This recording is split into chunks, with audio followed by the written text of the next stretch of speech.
शरद पवारांच्या पक्षातील आमदार अस्वस्थ असल्याची सूत्रांची माहिती आहे। शरद पवार एनसीपी पार्टीतील खासदारांपेक्षा आमदार सत्ता नसल्याने अस्वस्थ असल्याचं समजतंय।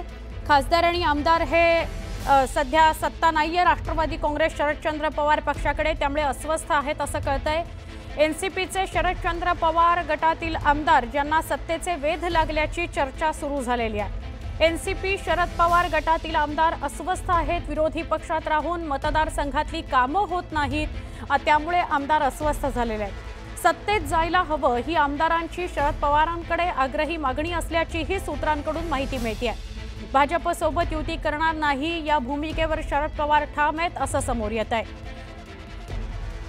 खासदार आणि आमदार शरद पवारांचे हे थोडे अस्वस्थ आहेत।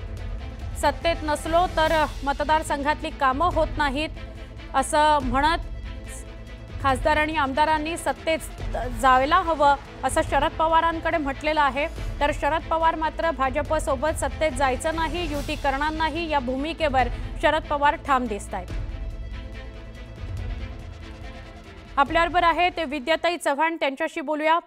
विद्याताई, एक माहिती अशी समोर येते की सगळे आमदार आणि खासदार राष्ट्रवादी काँग्रेस शरदचंद्र पवार पक्षाचे असं म्हणतायत की आता सत्तेत जायला हवं, सत्तेसोबत जायला हवं, पण शरद पवार मात्र तितकेसे सकारात्मक नाहीयेत। तुम्ही काय सांगाल? पवार साहेब कसे काय सकारात्मक असतील? आणि मला असं वाटतं अशा प्रकारे जी हूल उठवण्यात आलेली आहे की पक्षाचे आमदार किंवा खासदार त्या पक्षामध्ये किंवा सत्तेमध्ये जाण्याच्या तयारीत आहेत, तर मला असं वाटतं ही चर्चा फक्त माध्यमांमध्ये आहे। आम्ही आता पक्ष कार्यालयामध्ये आहोत, कुठेही अशा प्रकारची चर्चा आम्हाला ऐकिवात नाही। त्यामुळे अशा प्रकारे काहीतरी आमदार किंवा खासदार आपला पक्ष सोडून दुसरीकडे जातील असं आम्हाला तरी काही त्या बातमीवर विश्वास वाटत नाहीये। पण म्हणजे आमदार आणि खासदार आपले नाराज नाहीत असं आपण म्हणताय?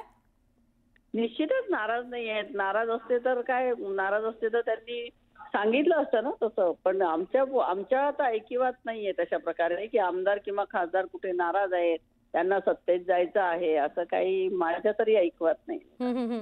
अशी एक माहिती समोर येते की आमदार अस्वस्थ सुद्धा आहेत, मतदारसंघातली कामं होत नाहीत जर आपण सत्तेत नसू तर, आणि अशी जी त्यांची भावना आहे ती त्यांनी शरद पवारांकडे बोलून दाखवली असंही कळत आहे। आता शरद पवारांकडे त्यांनी काय भावना बोलून दाखवलं त्याची माहिती माझ्याकडे नाहीये, पण मला असं वाटतं त्यांनी जरी पक्ष सोडला आणि उद्या ते सत्ताधारी पक्षात गेले तर काय त्यांना मंत्रिपद मिळणार आहे का, त्यांना काही वेगळा सन्मान मिळणार आहे? त्यामुळे ह्या गोष्टीवरती माझा काही विश्वास नाहीये।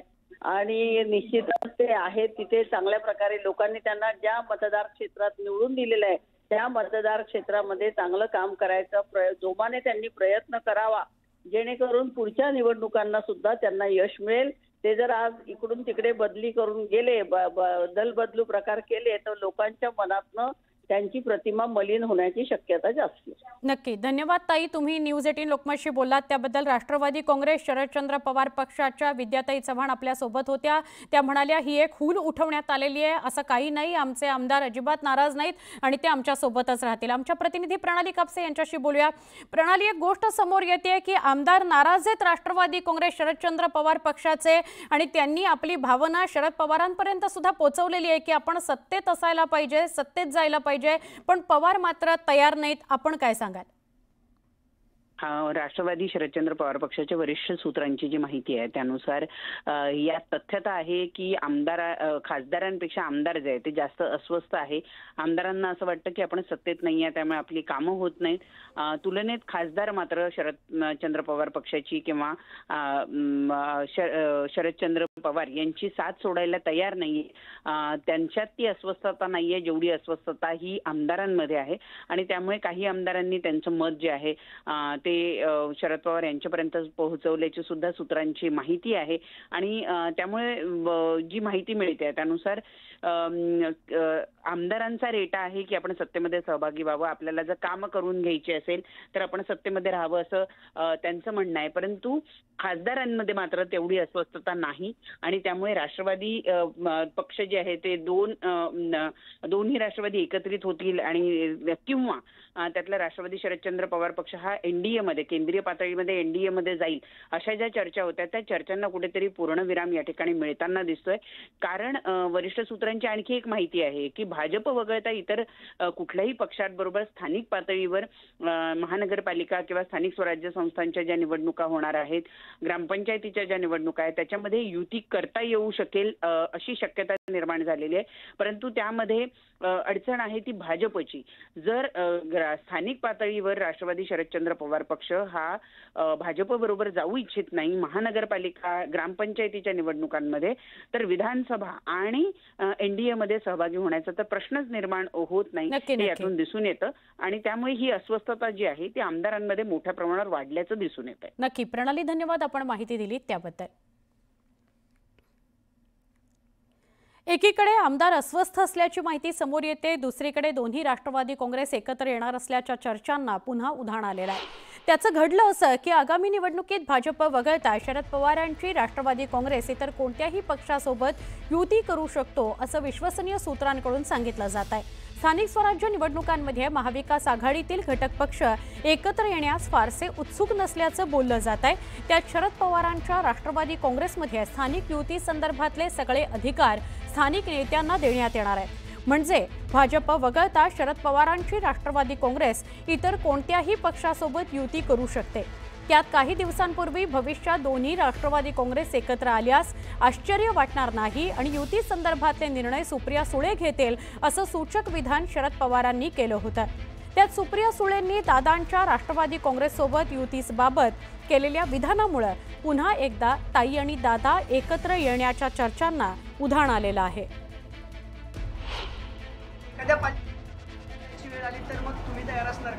आता बघा, आता पाऊस पडला तर मी रेनकोट घालणार का छत्री, यातून मी निर्णय घेतलेला आहे. एखाद्या पालिकेत दादांसोबत जायची वेळ आली तर मग तुम्ही तयार असणार का सगळे? आता बघा, आता पाऊस पडला तर मी रेनकोट घालणार का छत्री, यातून मी निर्णय घेतलेला आहे. भाजप सोडून कुठल्याही पक्षासोबत युती करायला तयार आहे. स्थानिक नेते तिथला निर्णय घेतील असं काही चर्चा झाली आहे तुमच्यात? कारण अशी नाही आहे, आमची लाईन नेहमीच असते. किती वर्ष, 26 वर्ष हीच लाईन आहे की स्थानिक नेते ठरवतील. मग काँग्रेस बरोबर तेव्हा जायचं नाही जायचं सगळं स्थानिक नेते ठरवतात. नेहमी हेच कार्यकर्त्यांचं इलेक्शन आहे. कार्यकर्त्यांना हीच तर पवार साहेबांची ताकद आहे ना. सत्तेचं विकेंद्रीकरण, सत्ता साहेबांकडे एकट्याकडे कधीच राहिली नाही, त्याचं विकेंद्रीकरण झालं. तुम्हाला अधिकार देतोय, तुम्ही निर्णय घ्या. एकीकडे पवार कुटुंब एकत्र येण्याच्या चर्चा जोर धरत असताना दुसरीकडे ठाकरे बंधू एकत्र येणार का या चर्चा सुरू आहेत. पण पहिली टाळी कोण देणार यावरून सध्या मोठा राजकीय खल सुरू असल्याचं बोललं जात आहे. अशातच मनसे नेते संदीप देशपांडेंनी भास्कर जाधवांना उत्तर दिलंय. 2014-2017ला आमच्याकडून प्रस्ताव देण्यात आला होता, त्यामुळे 2025 मध्ये आमच्याकडून प्रस्ताव जाणार नाही असं वक्तव्य संदीप देशपांडेंनी केलंय. तर काल युतीचा प्रस्ताव राज ठाकरेंनी दिला पाहिजे असं मत भास्कर जाधवांनी व्यक्त केलं होतं. त्यावेळी संदीप देशपांडेंनी स्पष्टीकरण दिलं. पहिला प्रस्ताव हा राजसाहेबांनी मांडलेला आहे आणि राजसाहेबांनी मांडल्यामुळे राजसाहेबांचं महाराष्ट्राच्या हितापेक्षा आमची भांडणं छोटी आहे असं राजसाहेब म्हणाले. त्यामुळे महाराष्ट्राच्या हिताच्या दृष्टीने दोघांनी एकत्र कसं यावं, मला वाटतं हा प्रस्ताव राजसाहेबांनी दिला तर महाराष्ट्राच्या हिताच्या दृष्टीने योग्य ठरलं असं मला वाटतं. 2014ला आम्ही प्रस्ताव दिला होता, 2017ला आम्ही प्रस्ताव दिला. त्यावेळेला त्या प्रस्तावाला सकारात्मक प्रतिसाद आम्हाला मिळाला नाही. त्यामुळे 2025ला आमच्याकडनं प्रस्ताव द्यायचा प्रश्नच उद्भवत नाही. त्यांनी प्रस्ताव द्यावा अशा योग्य तो निर्णय राष्ट्रात घेतला. पुढच्या बातमीकडे आपण वळूया. ही बातमी आहे किशोरी पेडणेकर यांच्या संदर्भातली. राज ठाकरे यांच्या वाढदिवसानिमित्तानं कार्यक्रम आयोजित करण्यात आलेला होता आणि हा रक्तदानाचा कार्यक्रम होता. त्या कार्यक्रमाला उद्धव बाळासाहेब ठाकरे या पक्षाच्या नेत्या आणि मुंबईच्या माजी महापौर किशोरी पेडणेकर यांनी उपस्थिती लावली. त्यामुळे ठाकरे बंधूंच्या युतीच्या चर्चांना पुन्हा एकदा बळच मिळालं. आमच्या पदाधिकाऱ्यांमध्ये कुठलेही मनभेद नाही आहेत. आम्ही जरी कुठल्याही प्रकारे एकमेकांवर टीका करत असलो तरी सुद्धा मनभेद नाही आहेत, ते त्या कामापुरते असतात असं किशोरी पेडणेकर यांनी म्हटलं.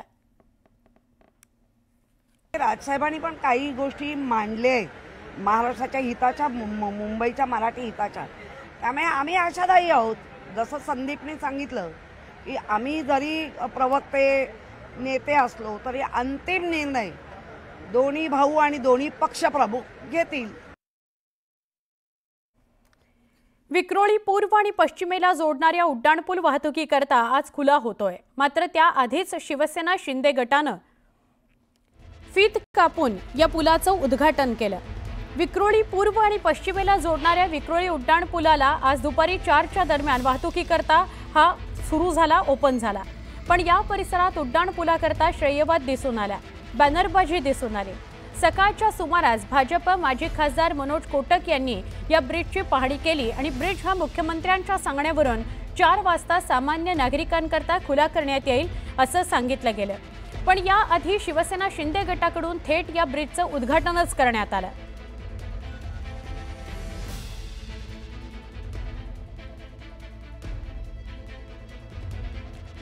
शिंदेंच्या शिवसैनिकांकडून आधीच पुलाचं उद्घाटन करण्यात आलं.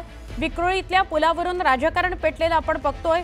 विक्रोळीतला पूल याच्या श्रेयवादावरून भाजप आणि शिवसेनेमध्ये कलगीतुरा रंगलेला बघायला मिळतोय. बॅनरबाजी सुद्धा झाली दोन्ही पक्षांकडून श्रेय घेण्यावरून.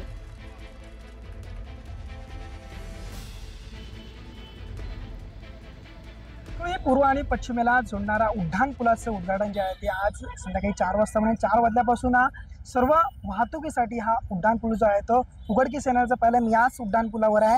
हा उड्डाणपूल जर पाहिलं तर 615 मीटर इतका हा उड्डाणपूल आहे. एकूणच पाहिलं तर रेल्वे व मुंबई महानगरपालिकेच्या माध्यमातून या उड्डाणपुलाचं संपूर्ण काम झालेलं आहे. एकूणच पाहिलं तर या ठिकाणी असलेल्या रेल्वे फाटकमुळे पूर्व आणि पश्चिमेला जाणाऱ्या लोकांना रेल्वे फाटक जो आहे तो क्रॉस करून जावं लागत होतं, त्यामुळे अनेकांचा बळी देखील झाला होता.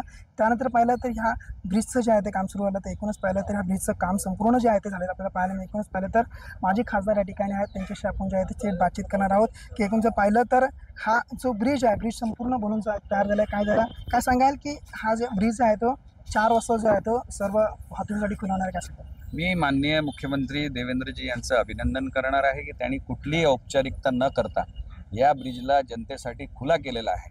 आणि ईशान्य मुंबईकरांना आनंद आहे की हा ब्रिज अखेर ज्याला म्हणतो की लोकांच्या सुविधा आणि सेवासाठी मोकळा झालेला आहे. तुम्ही खासदार असल्यापासून या ब्रिजचा संपूर्ण जो आहे तो तुम्ही पाठपुरावा करत होता. मात्र जर पाहिलं आता हा ब्रिज संपूर्ण बनवून जो आहे तो तयार झाला आहे. मुंबई महानगरपालिकेच्या रेल्वेच्या माध्यमातून हा संपूर्ण ब्रिज तयार झाला आहे का? 2018 साली माननीय देवेंद्रजी मुख्यमंत्री असताना या ब्रिजला मंजुरी मिळाली होती. माननीय किरीट सोमय्याजी खासदार असताना याचं काम सुरू झालं होतं. आणि निश्चित आम्हाला आनंद आहे की आज हा जनतेच्या सेवेसाठी, कारण JVLR आणि AGLR एका बाजूला घाटकोपर पंतनगर आणि दुसऱ्या बाजूला गांधीनगर पवई ह्या भागातली असलेली वाहतूक कोंडी ह्या ब्रिज झाल्यामुळे खूप कमी होणार आहे आणि जनतेला खूप मोठा दिलासा मिळणार आहे. दुसरीकडे पाहिलं तर याचं जे उद्घाटन 4 वाजता होणार. मात्र जर ब्रिजच्या संपूर्ण परिसरामध्ये तुमच्या मित्रपक्षाचे असो तुमच्या विरोधकांचे असो संपूर्ण बॅनर जे आहे ते लागलेले पाहायला मिळत आहे. श्रेयवादाची लढाई कुठेतरी सुरू झाल्याचं संपूर्ण दिसत आहे. मला वाटतं की मोदीजींच्या नेतृत्वात चालणारं सरकार हे डेव्हलपमेंट ओरिएंटेड सरकार आहे, डबल इंजिनचं सरकार आहे. देवेंद्रजी असतील, मोदीजी असतील, ह्यांनी जनतेच्या सुविधेसाठी प्रकल्पांना मंजुरी देऊन गतिमान कसं करायचं, म्हणजे आपण बघितलं असेल की ह्या ब्रिजच्या कामामध्ये खूप काही कठीणाई होती. त्याच्यामध्ये जे काही प्रॉब्लेम्स होते हे सरकार जर लोकाभिमुख असेल तर त्या पद्धतीचे निर्णय होतात. ह्याच्यामध्ये खूप काही प्लॉट्सचे ॲक्विजिशन, काही स्ट्रक्चर्सला काढणं, ह्या सगळ्या गोष्टीचा अवलंब त्यावेळेसच्या सरकारकडे पाठपुरावा करून करण्यात आला. आणि निश्चित जनतेला दिलासा मिळणार आहे त्याचा आनंद आहे. बॅनर लावणाऱ्यांनी तो आनंद घ्यावा की जनतेला निश्चित ह्या गोष्टीचा फायदा होणार आहे. तर जनतेला होणारा फायदा बॅनरमधून ते व्यक्त करतात, आम्ही जागेवरती काम करून व्यक्त करतो. तसं पाहिलं तर या उड्डाणपुलाचं उद्घाटन जे आहे ते अगदी साध्या पद्धतीने जे आहे ते 4 वाजता होणार आहे. खरं तर सत्तेतलेच 2 पक्ष शिंदेंची शिवसेना आणि भाजप या दोन्ही पक्षांमध्ये विक्रोळीच्या या पुलावरून श्रेयवाद रंगलेला आहे. वेळेआधीच शिवसेनेकडून या पुलाचं उद्घाटन करण्यात आलं. फीत कापून वेळेआधीच या पुलाचं उद्घाटन करण्यात आलं. त्याची दृश्य आपण बघतोय. शिवसेनेनं फीत कापून जल्लोष साजरा करत हा उड्डाणपूल सुरू केला असं जाहीर केलं.